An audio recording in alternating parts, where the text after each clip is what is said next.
কালকে মমতা এবং অভিষেক ব্যানার্জি বারবার হুঁশিয়ারি দিলেন, পরিযায়ী শ্রমিক এরম মানছি না, মানবো না, এসআইআর মানছি না, মানবো না। এখন বিষয়টা হচ্ছে, একটা ছোট্ট জিনিস আপনাকে দেখিয়ে আমি শুরু করি। এই ধরনের যদি ভোটার কার্ড থাকে তাহলে তো এসআইআর হবেই রাজ্যে, মানে no one can help it. আপনি আগে এটা দেখুন, তারপর আমি আপনার কাছ থেকে এই প্রশ্নের উত্তর নেব। ইনি একজন পুরুষ, সংখ্যালঘু। শেখ তসলিম, হ্যাঁ, এনার লিঙ্গ স্বামীর লেখা আছে নাম স্ত্রী, স্বামীর নাম আর রিয়াজউদ্দিন, এক্স্যাক্টলি ওনার স্বামীর নাম ফাম সব লেখা। স্বামী। হ্যাঁ, হুম। দেখুন, দেখে নিয়েছেন। এবার স্ত্রী আপনি আমাকে লেখা বলুন, আছে এই স্ত্রী। যদি নমুনা হয় হ্যাঁ, তাহলে তো এসআইআর হবেই তো, নাকি? না দেখুন, এখানে অরিজিনাল মানুষরাই ঠিক করে কার্ড পায় না, কারণ এত 2 নম্বরের নাম টাম যা ইচ্ছা করে দিচ্ছে, সব গড়বড় আছে। তো জালি ভোটার, সে ভোটার এখানে উপস্থিতিতে তার নামে কার্ড হয়ে যাচ্ছে, সে পেয়ে যাচ্ছে, বাংলাদেশ থেকে এসেই হাতে ভোটার কার্ড পেয়ে যাচ্ছে, আধার কার্ড পেয়ে যাচ্ছে। যে এখানে যে এই ধরনের যে নেক্সেসগুলো আছে, আর এটাকে টিএমসি তৈরি করেছে, হাজার হাজার লক্ষ লক্ষ লোককে এভাবে ভোটার কার্ড দিয়ে নাগরিক করা হচ্ছে, কেবল টিএমসিকে ভোট দেবে। একজন দাঁড়িয়েওয়ালা লোকের নাম, তার স্বামীর নাম, তাকে স্ত্রী হিসাবে দেখানো হচ্ছে, এই যদি ভোটারের নমুনা হয়, তো এটা তো সে যে অরিজিনাল ভোটারও হয়, তাও তো সংশোধন করার দরকার আছে ওর ডকুমেন্ট নিয়ে। এভাবে তো হতে পারে না। দেখুন, মানব না, করবো না অনেকেই বলে, ওনাদের বলা অভ্যাস বলে দেন। ট্রাম্প মেনে নিচ্ছে, আর তোমরা কি?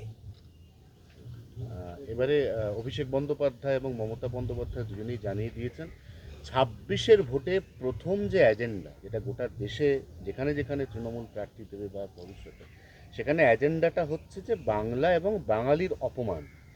এবং আপনাদের বিরুদ্ধে আরও যেটা অভিযোগ, সেটা হচ্ছে এর আগে বলা হয়েছিল বিজেপি মূলত অবাঙালিদের দল, এবং তার পাশাপাশি আপনাদের নতুন যে কমিটি তৈরি হয়েছে সেখানেও দেখা যাচ্ছে বাঙালির সংখ্যা কম, অবাঙালিই বেশি। না, আমাদের এখানে যতজন এমএলএ এমপি আছেন বিজেপির, আগে তো ছিল না, এখন যথেষ্ট সংখ্যায় আছেন। তার মধ্যে অবাঙালি কতজন আছে? আর এবং যদি অবাঙালিও হয়, তারা এখানে বড় হয়েছে, কয়েক পুরুষ ধরে আছে, বাঙালি হয়ে গেছে, বাংলা বলতে পারে।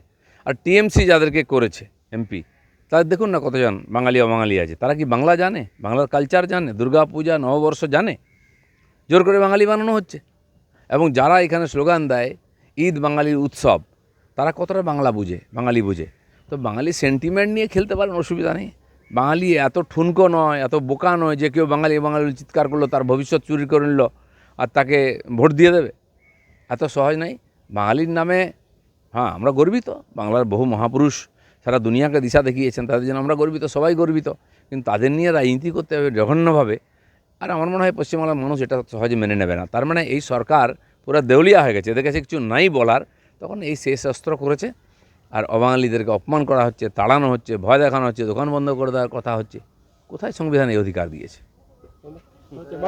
ভোটের আগে বিহারে বড় সড় নাশকতার ছক, পাকিস্তান থেকে নেপাল হয়ে ভেতরে মানে প্রবেশ করেছে জঙ্গিরা। এটা নতুন কিছু না, জঙ্গি ঢোকানোর চেষ্টা সবসময় হয় পাকিস্তান থেকে, আর ওইখানকার পিএলও থেকে। আর নেপাল এখন একটা বড় জায়গা হয়েছে, বাংলাদেশ থেকে, পাকিস্তান থেকে ওখানে গিয়ে টেররিস্ট ট্রেনিংও হচ্ছে। ওখানে নেপালি মেয়েদের বিয়ে করে নাগরিক হয়ে যাচ্ছে, কারণ ওখানকার সরকার তো শক্তপোক্ত নয়, বারবার সরকার পরিবর্তন হয়েছে। আর সেই চাপটা আমাদের ভারতের উপরে পড়ছে, টেররিস্ট ট্রেনিং নিয়ে বা ওই দিক দিয়ে টেররিস্ট হয়ে, যেহেতু খোলামেলা বর্ডার, ভারতবর্ষে ঢোকার চেষ্টা হয়, হয়তো ঢুকেওছে, আগেও ঢুকেছে। এবং অনেকবার দেখেছি দাউদ ইব্রাহিম বা হাজি মস্তানের উপরে যখন এখানে সরকার স্টেপ নিয়েছে, তার শুটাররা সব নেপালে পালিয়ে যেত। কিন্তু সেই দিন পাল্টে গেছে, ইন্টেলিজেন্স বলুন, বর্ডারে নজরদারি বলুন, অনেক বেড়েছে। সহজে কেউ আসতেও পারবে না, আসলে ফিরে যেতে পারবে না, কেউ গেলে আবার ঢুকতে পারবে না। সেজন্য সবাই যেন সতর্ক থাকেন, সাবধান থাকেন এবং কেন্দ্র সরকারের উপর ভরসা রাখেন। পুজোর আগে ভাতা বৃদ্ধির সিদ্ধান্ত রাজ্য সরকারের। বৃদ্ধি নয়, যে এরিয়ার আছে সব দিয়ে দিন পুজোর আগে। সত্যি তাহলে বাঙালির মান সম্মান থাকবে।